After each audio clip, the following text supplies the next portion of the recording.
Today I am going to start a new series of videos. I want to tell you some stories about the history of paper folding. There are many interesting stories. Some are well known, and there are others that only came to light after reading and doing some research in old documents.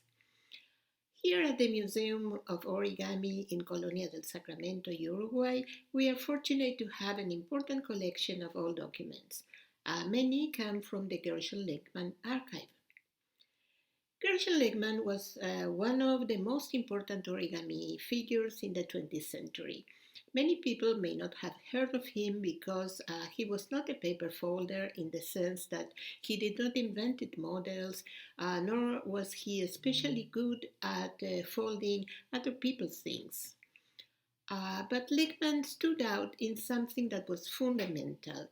He was sort of a liaison between people of the international origami community, at least in the beginnings, in the early 50s, when origami community was very small, probably less than 10 people around the world. But there is more.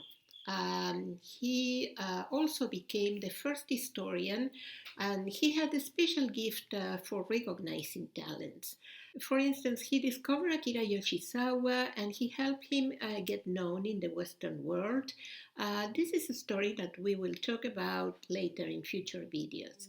Legman discovered and stimulated other talents too, like George Rhodes, Neil Elias, and was great at building networks when there was no internet and people communicated only by letter. The story that we are going to tell today, and I am telling you now, we will end with a folding session.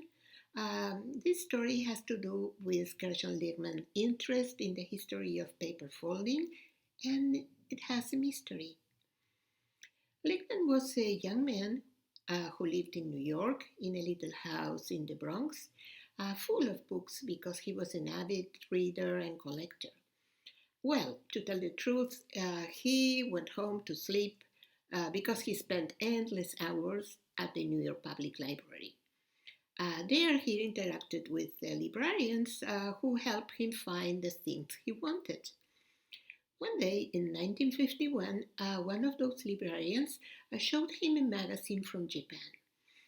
It was a magazine about travel and tourism, and one of its articles, curiously, was about paper folding.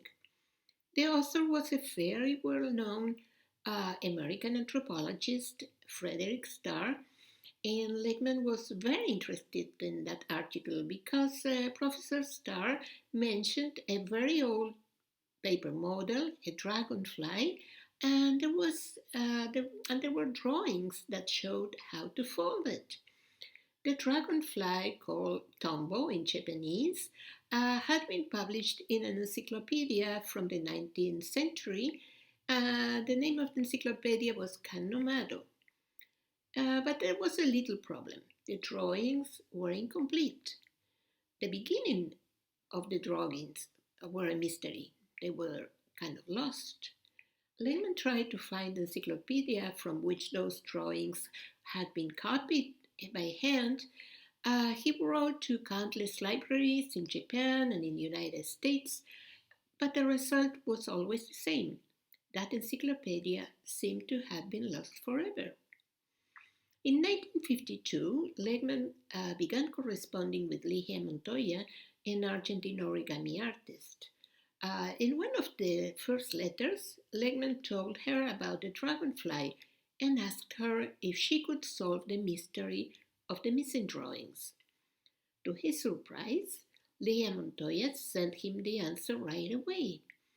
She had realized the previous steps just by analyzing the remaining drawings that Legman had sent her. Without a doubt, Ligia had a special gift because when 10 years later the book was rediscovered, there was a copy in Japan and another copy at the U.S. Library of Congress, Legman confirmed that Ligia Montoya had not been wrong. It was really extraordinary because Ligia Montoya deducted that the paper was not a square but an hexagon, and parts of the paper had cuts which was quite common in ancient Japanese folding. So, well, that's the end of the story, and next we are going to learn how to fold the dragonfly of the Kan-no-mado. So please prepare 6 by 6 inches kami paper, or maybe if you have one type of paper stronger than kami, that would be better, because some of the foldings overlap and we have some cuts, so we have to be careful not to tear the paper. Thank you.